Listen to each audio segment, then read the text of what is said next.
Plane stress के case में stress transformation पर हमारी गुफ्तगू अभी जारी है। अपने इस लेक्चर में हम एक और प्रॉब्लम हल करेंगे। अब मैं प्रॉब्लम की स्टेटमेंट पढ़ता हूँ।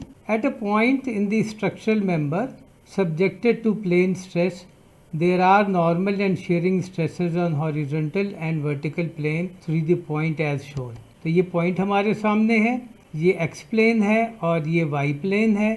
एक्स प्लेन पर जो नॉर्मल स्ट्रेस है वो टेंसाइल है और उसकी जो वैल्यू है वो 80 मेगापास्कल है। शेयरिंग स्ट्रेस जो है वो नेगेटिव है और उसकी वैल्यू 60 मेगापास्कल है।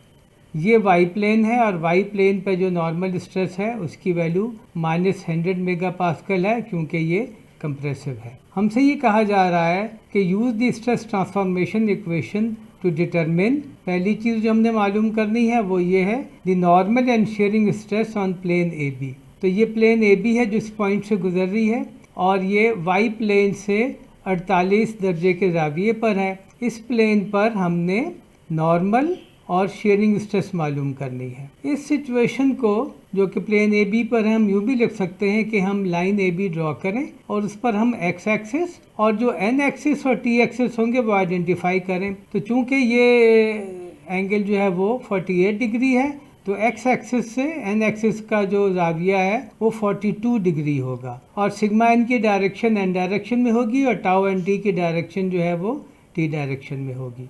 दूसरी चीज़ जो हमसे कही जा रही है वो ये है कि the normal and shearing stress at plane C D ये है which is perpendicular to plane A B. तो प्लेन सी डी का जो हमें एंगल डायरेक्टली नहीं दिया हुआ, सिर्फ ये बताया गया है कि वो प्लेन ए बी के परपेंडिकुलर है। तो जब हम यहाँ से आइसोलेट करेंगे तो सिचुएशन कुछ ये होगी कि ये लाइन सी डी है, उस पर जो नॉर्मल डायरेक्शन है वो एन डायरेक्शन है और ये टी डायरेक्शन है। एक्स एक्सिस की ओरिएंटेशन वही होगी जो कि यहाँ पर थी और यहाँ पे थी और ये जो एन एक्सिस है वो इस केस में एक्स एक्सिस से -48 दर्जे का जाविया बनाएगा। तो अगर आप इसको गौर से देखें तो ये 42 डिग्रीज़ है, ये -48 डिग्रीज़ है। इनको अगर आप ऐड करेंगे तो ये 90 डिग्री होगा और यही हमें बताया भी गया है। तो एक तो हमने इस जगह पे निकालनी है सिग्मा एन और टाउ एन टी की वैल्यू। दूसरा जो है प्रॉब्लम का पार्ट वो ये है कि हमने इस ओरिएंटेशन से सिग्मा एन और टाउ एन टी हमें मालूम करना है। अब हम सोल्यूशन पर आते हैं। जो बातें हमें पता हैं वो ये हैं कि सिग्मा एक्स जो है वो +80 मेगापास्कल है, सिग्मा वाई जो है वो -100 मेगापास्कल है और टाउ एक्स वाई जो है वो -60 मेगापास्कल है। और जो हमारे पॉइंट है उसकी सिचुएशन ये है कि जब हम उससे वो प्लेन ए बी जो है वो पास करेंगे तो सिचुएशन ये हो जाएगी कि ये एक्स प्लेन पर ये सिचुएशन है, वाई प्लेन पे ये सिचुएशन है, ये एक्स एक्सिस है, ये एन एक्सिस है और एक्स एक्सिस और एन एक्सिस का जो एंगल है वो 42 दर्जे है। सिग्मा एन की डायरेक्शन ये होगी और टाउ एन टी की डायरेक्शन ये होगी। जब हम कैलकुलेट करेंगे तो अगर सिग्मा एन जो है वो नेगेटिव निकला तो इसका मतलब है वो कंप्रेसिव होगा। एंगल जो है वो 42 डिग्री है और ये पहले पार्ट के लिए है। जो रिलेशनशिप हम इस्तेमाल करेंगे वो ये है कि सिग्मा एन जो है वो बराबर है sigma x cosine square theta plus sigma y sine square theta plus 2 tau x y sine theta cosine theta. इसमें हमें sigma x, sigma y, tau x y और थीटा हमें पता है। तो हम इन वैल्यूज़ को अगर इस रिलेशनशिप में इस्तेमाल करें तो ये हो जाएगा सिग्मा एन जो है वो बराबर हो जाएगा 80 cosine square 42 degrees plus -100 sine square 42 degrees plus 2 into -60 sine 42 cosine 42। और जब हम ये जो है अपने कैलकुलेटर पर ये तमाम नंबर डालें तो सिग्मा एन की वैल्यू आएगी -95.8 मेगापास्कल। इसी तरह अगर हम टाउ एन टी कैलकुलेट करना चाहें तो ये हो जाएगा माइनस ब्रैकेट में sigma x minus sigma y sine theta cosine theta plus tau x y bracket में cosine square theta minus sine square theta. ये दोनों रिलेशनशिप जो हैं ये हमें थ्योरी से मालूम है। इसमें जब हम तमाम नंबर रखें यानी कि sigma x, sigma y, tau x y और थीटा तो सिचुएशन ये हो जाएगी कि टाउ एन टी जो है वो बराबर होगा माइनस ब्रैकेट में 80 प्लस 100 साइन 42 कोसाइन 42 प्लस -60 और ब्रैकेट में हो जाएगा cosine square 42 minus sine square 42। और जब ये हम कैलकुलेट कर लेंगे अपने कैलकुलेटर पर तो हमें वैल्यू मिलेगी tau n t is equal to -95.8 mega pascal. ये दोनों वैल्यू सेम है और ये सिर्फ बाई चांस है। अब हम अपने प्रॉब्लम के दूसरे पार्ट पर आते हैं।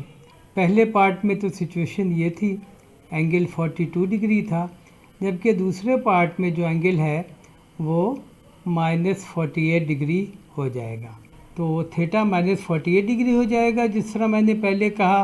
बाकी सिग्मा एक्स, सिग्मा वाई और टाउ एक्स वाई की वैल्यू जाहिर है कि वही होंगी। तो इन वैल्यूज़ को अगर हम सिग्मा एन के रिलेशनशिप में रखें तो वो हो जाएगा 80 cosine square -48 plus -100 sine square -48 plus 2 into -60 into sine -48 into cosine -48। ये कैलकुलेशन जब हम करेंगे तो सिग्मा एन की वैल्यू आ जाएगी 40.3 मेगा पास्कल और ये टेंसाइल होगी। शेयरिंग के रिलेशनशिप वही है, टाउ एन टी जो है वो बराबर है माइनस ब्रैकेट में sigma x minus sigma y sine theta cosine theta plus tau x y bracket में cosine square theta minus sine square theta. हम तमाम वैल्यूज़ जब हम रखेंगे तो फ़र्क सिर्फ ये है पिछले पार्ट के मुकाबले में कि यहाँ पर जो एंगल है वो -48 है। तो ये कैलकुलेशन जब हम करेंगे अपने कैलकुलेटर पर तो टाउ एन टी की वैल्यू आ जाएगी 95.8 मेगा पास्कल, जो कि पहले भी हमने यही निकाली थी। चूँकि लाइन ए बी और लाइन सी डी जहाँ से हमने हाइपोथेटिकली कट किया था वो एक दूसरे से 90 दर्जे के ज़ाविये पर हैं, तो लिहाजा हम एक जो है फिगर में ही हम ये दोनों सिचुएशनें दिखा सकते हैं। ये हमारे पॉइंट की ओरिजिनल पोजीशन है, यानी कि ये 80 मेगा पास्कल है, ये शेयरिंग जो है वो 60 मेगा पास्कल है, ये कंप्रेसिव स्ट्रेस जो वाई डायरेक्शन में है यानी कि सिग्मा वाई वो 100 मेगा पास्कल है। तो अगर हम इसको 42 डिग्री रोटेट करें तो सिचुएशन ये होगी कि ये जो नॉर्मल स्ट्रेस है ये -95.8 है यानी कि कंप्रेसिव है, और इस फेस पे जो शेयर लग रही है वो 95.8 है, और ये वाला जो फेस है ये -48 डिग्री पर है, और यहाँ पर जो स्ट्रेस है वो 40.3 मेगा पास्कल है और शेयरिंग स्ट्रेस की वैल्यू ज़ाहिर है कि 95.8 है। उम्मीद है आपको ये लेक्चर पसंद आया होगा। Thank you very much.